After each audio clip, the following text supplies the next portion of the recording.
Hello everybody. While I was doing some research on another Pokemon theory, as well as Rara was helping me out, and we discovered something quite interesting about ampharos. And I've looked up some more stuff about this, and I've came for sort of a conclusion about what this is, because basically in Ampharos's Pokédex description, it does talk about him being dragon blood in him and stuff, and I thought, you know what, I'm going to have to check this out. I'm going to go and show you and talk about it a bit more. So, first thing I did was go on the Pokemon website and looked for dragon and electric type Pokemon.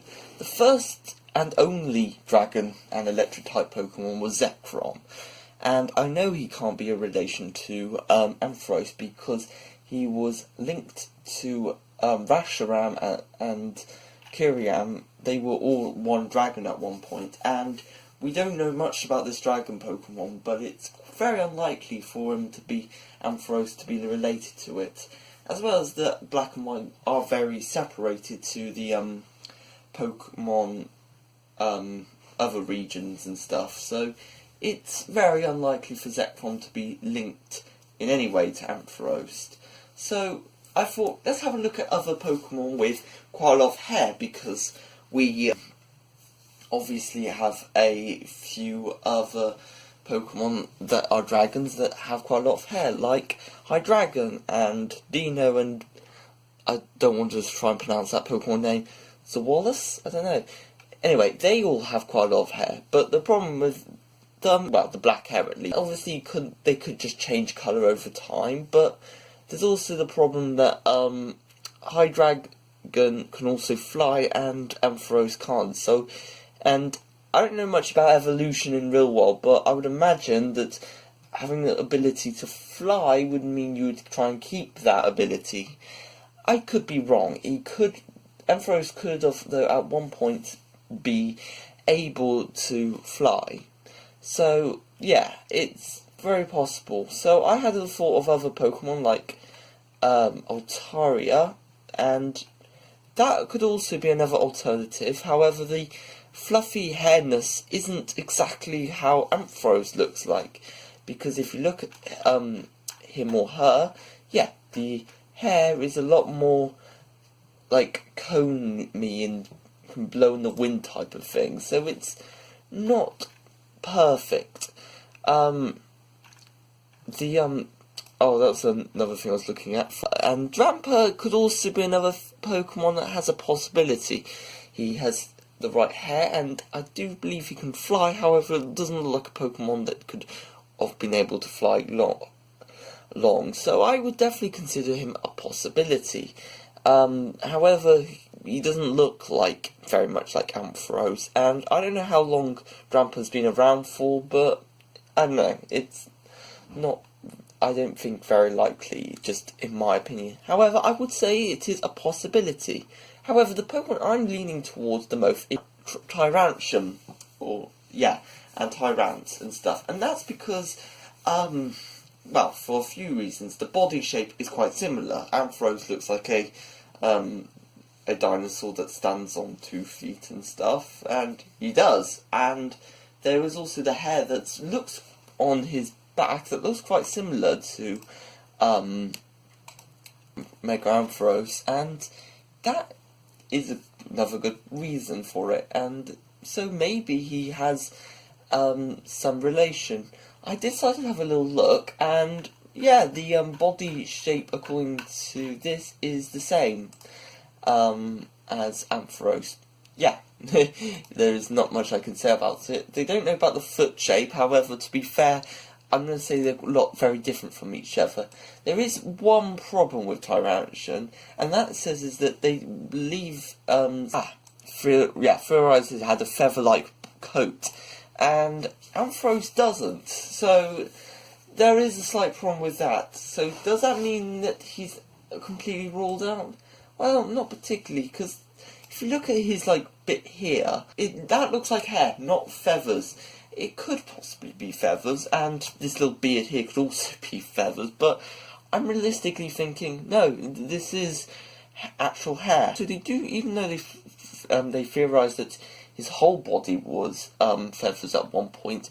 Remember, Pokemon do change over time, so maybe at one point he was completely feathered, but they all turned into body fur instead. Maybe especially when the weather's got colder, it's a possibility that Tyrantron splits and stuff and got a more warmer coat than he does now, with fur instead of feathers. So yeah, also, yeah, he could have had feathers and fur at one point, but we don't know.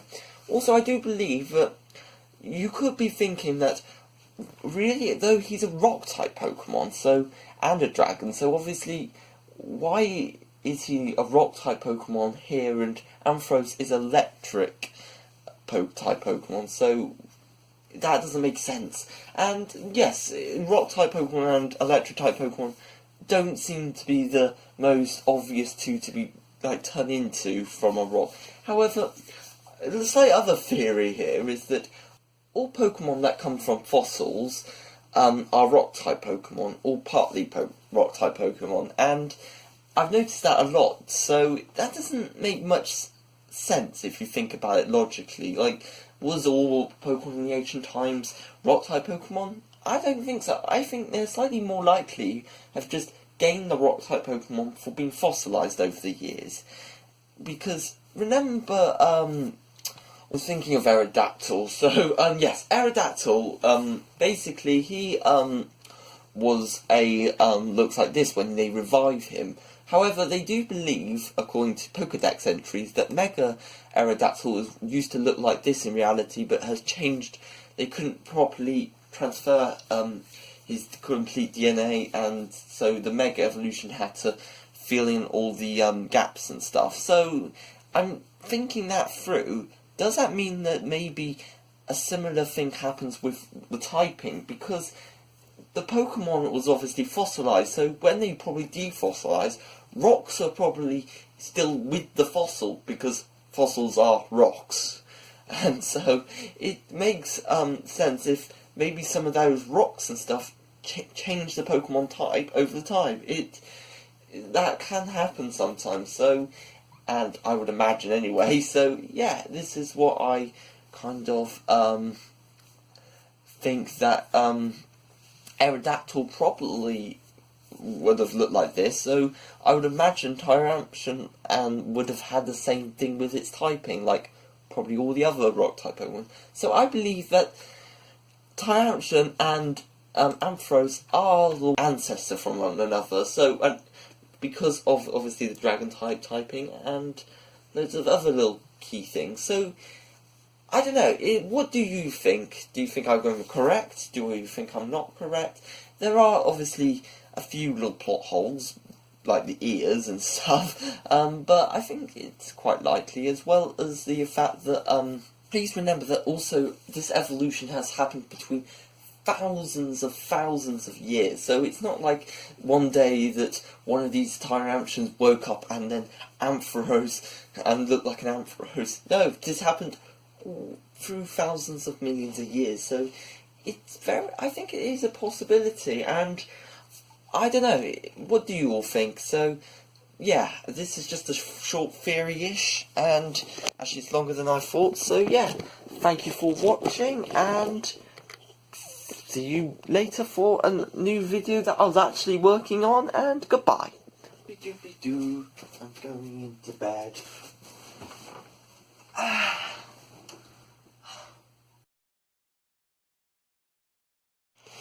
Oh, I'm feeling not very fresh today. Hang on a minute. Why my ears so long? Hang on a minute. I've turned into a rabbit!